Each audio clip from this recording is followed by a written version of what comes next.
हिम्मत रखना है अभी। कैसे हो गया आंटी, आपकी बात हुई थी इससे पहले बेटी से?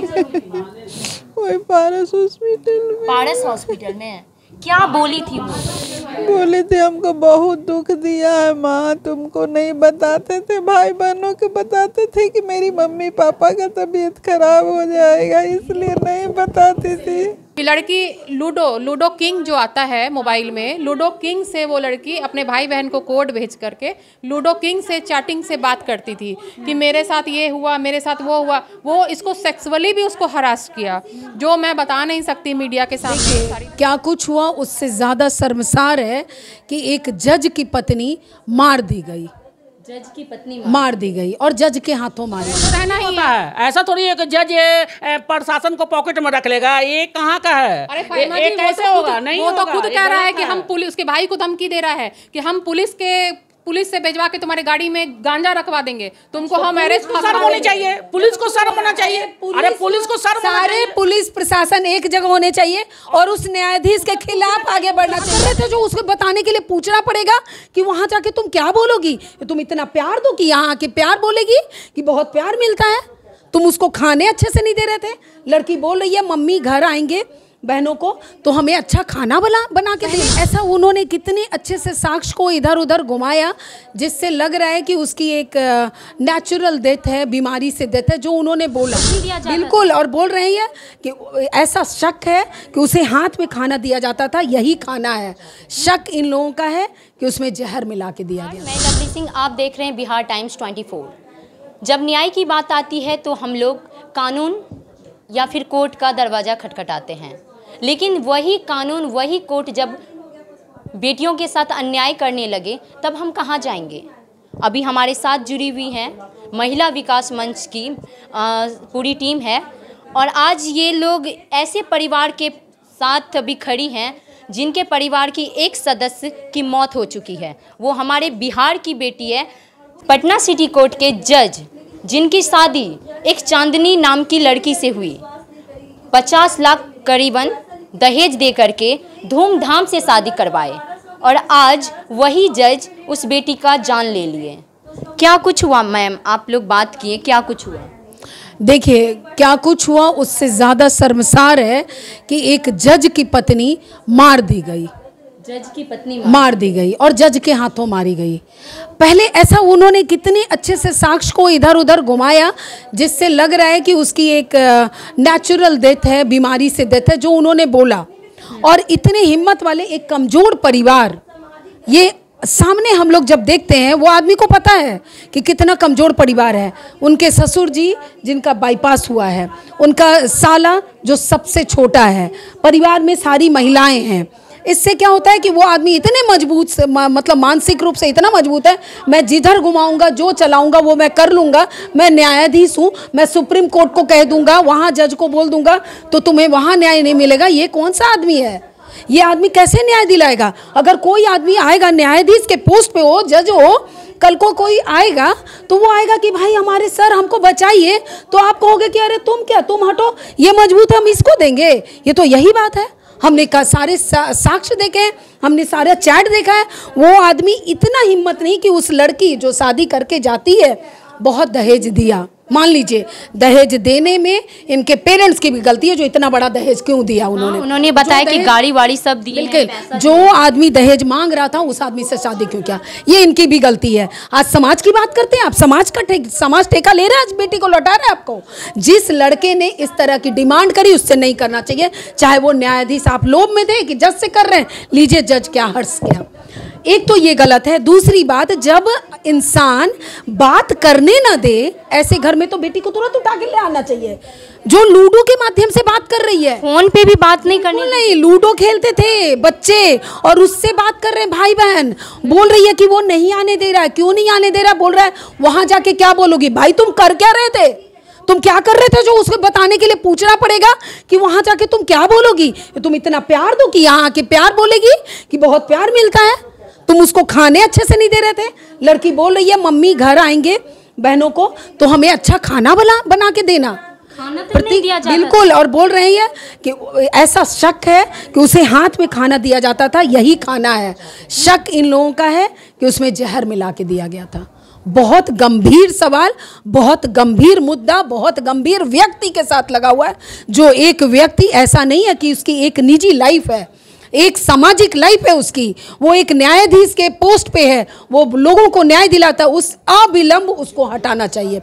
हमारी मांगे यही है, उसको अविलंब अपने पोस्ट से बिल्कुल हटा देना चाहिए। मैम, आप लोग बात की इनके परिवार से, क्या लगता है क्यों मारा गया है? देखिए, सबसे पहले तो वो मानसिक स्थिति से वो बंदा सही नहीं है जो जज है वहाँ पे। सो दूसरी बात ये है कि जब शादी हुई थी तो उसने बहुत सारे दहेज लिए, हर डेग डेग पे दहेज।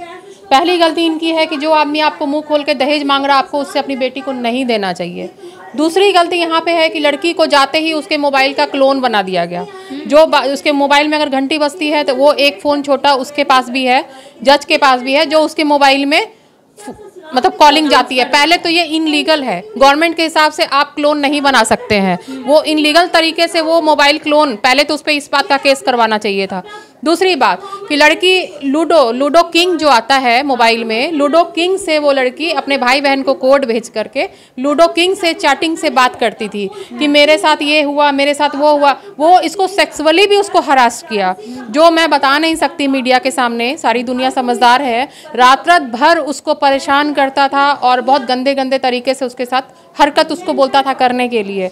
वो अपनी बहन को भेजती थी, देखो मेरे साथ ऐसे बोल रहा है। वो खुलेआम उसने बताया है चैटिंग पे, जो कि उनकी बहनों के पास चैटिंग है। वो मेरे को इस तरीके से बोलता था, वो मेरे को और बहुत मारता था उसको खाना, उसकी सास जो है उसको ऐसे करके कटोरी में खाना देती थी और दोनों हाथ से बोलती थी भीख मांगो मेरे से, इस तरीके से उसको खाना देती थी हाथ में। जाति हो रहा था और उसने हो रही थी वो लड़की। उस लड़की की जब शादी हुई थी उसकी 55 किलो वजन था और जिस समय उसकी डेथ हुई उसकी 25 किलो वजन था। बताइए कहाँ 55 किलो और एक साल में 25 किलो। इस तरह के मेंटेलिटी के लोग हैं। पहले तो उस जज को वहाँ से हटा देना चाहिए और उसके ऊपर पूरी कानूनी कार्रवाई करनी चाहिए। वो आदमी सही नहीं है, वो साइको है, वो मेंटेलिटी से वो पागल है, वो अच्छा आदमी नहीं है। जो वो अपने मानसिक स्थिति से वो है, जो अपने घर में अपनी पत्नी को इस तरीके से कर रहा है, वो कानून का क्या रखवाला है भैया। जो यहाँ दहेज मांग रहा है वो तो एक नंबर का घूसखोर है।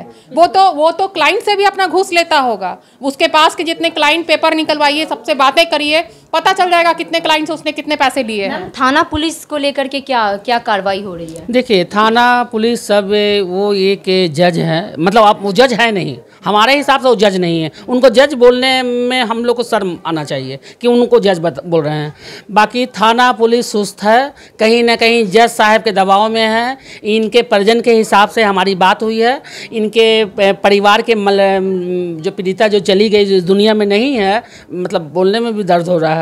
उनकी माँ के बहन के हिसाब से जो बात कर बता रहे हैं कि पुलिस प्रशासन कोई साथ नहीं दे रहे हैं, ये लोग दहशत में जी रहे हैं, डर में जी रहे हैं। और रही बात कि प्रशासन सुस्त है इन लोग के हिसाब से, तो भाई देखिए, अगर इस तरह का बेटी के साथ अगर होता है, किसी की बेटी के साथ, तो कहीं ना कहीं कानून और कोर्ट, जज, बेटियों को लेकर के प्रशासन सुस्त क्यों नहीं होगी? क्योंकि वो जज साहब के तो पॉकेट में है प्रशासन, तो प्रशासन को तो सुस्त रहना ही है। ऐसा थोड़ी है कि जज प्रशासन को पॉकेट में रख लेगा, ये कहाँ का है? अरे कैसे होगा? नहीं, वो तो खुद कह रहा है कि हम पुलिस, उसके भाई को धमकी दे रहा है कि हम पुलिस से भेजवा के तुम्हारे गाड़ी में गांजा रखवा देंगे, तुमको हम अरेस्ट शर्म होनी चाहिए, पुलिस को शर्म होना चाहिए। अरे पुलिस को शर्म, सारे पुलिस प्रशासन एक जगह होने चाहिए और उस न्यायाधीश के खिलाफ आगे बढ़ना चाहिए। कैसे तुम बोल दोगे भाई? आप लोग जाएंगे? आप लोग आएंगे? उनकी मोबाइल, जज साहब की मोबाइल स्विच ऑफ बता रही है और वो फरार हैं। उनको अगर वो सही होते हैं तो वो सामने आते हैं, भागते नहीं, और वो अपना सही बताते हैं। आज ऐसे मार रो रही हैं, बिलक रही हैं, क्या हस्बैंड एक ऐसा होता है? भाई जज तो अलग हैं, एक हस्बैंड है ना जी, एक साल शादी किए, आप किसी से साथ फेरा लिए, तो हस्बैंड, वाइफ मर जाएगी, उसका क्रियाक्रम भी नहीं हुआ, उसका दाह संस्कार भी नहीं किए, उसका 13वीं भी नहीं हुआ। अरे सुनो सुनो सुनो सुनो, और कुछ नहीं एक पति का, अगर आप पति हैं, बहुत अच्छे पति हैं, तो आप तो अभी जिसकी जिसकी बेटी मर गई है उसको आप उसके से भाग रहे हैं, आना चाहिए ना। आप सही है तो आइए, आप सामने आइए ना। जज साहब आप सफाई दीजिए ना, आप सफाई दीजिए, आप सही हैं, सामने आइए। आखिरी वर्ड था उसकी बहन जब गई हॉस्पिटल में कि जब वो जज मेरा पति तुम्हारे सामने आए ना, उसको चप्पल निकालना और उसको इतना चप्पल मारना कि वो चप्पल उसके बदन में टूट जाए। ये लड़की का आखिरी वर्ड था ये। कोई माँ बाप अपनी बेटी का घर बर्बाद करेगा? आज वो माँ से पूछ लीजिए कि उस माँ का क्या हालत है। उस माँ देखिए जिंदा लाश बनी हुई है, शर्म हो रहा है, शर्म। आइए बात करते हैं, यहाँ पे इनकी माता जी हैं, चांदनी जी की माता जी हैं। खैर अभी बात करना बहुत मुश्किल है, फिर भी कोशिश करेंगे। रो रही हैं? अच्छा, रोना नहीं आंटी, रोना नहीं है, हिम्मत रखना है अभी। कैसे हो गया आंटी? आपकी बात हुई थी इससे पहले बेटी से? वही पारस हॉस्पिटल में क्या बोली थी वो? बोले थे हमको बहुत दुख दिया है माँ, तुमको नहीं बताते थे, भाई बहनों के बताते थे कि मेरी मम्मी पापा का तबीयत खराब हो जाएगा, इसलिए नहीं बताती थी। बस बहुत कम देर तक बात हुई। तो आप लोगों ने देखा क्या कुछ हमारे समाज में चल रही है, और दहेज को लेकर के बेटियां कितना प्रताड़ित हो रही है। जान ले लेते हैं ऐसे लोग जो दहेज के लालची होते हैं। शर्म आती है ऐसे लोगों पे, वो भी ऐसे लोग जिनसे हमें न्याय की उम्मीद रहती है। आप क्या सोचते हैं इस बारे में? कमेंट बॉक्स में ज़रूर बताइएगा। धन्यवाद। आप देख रहे हैं बिहार टाइम्स 24।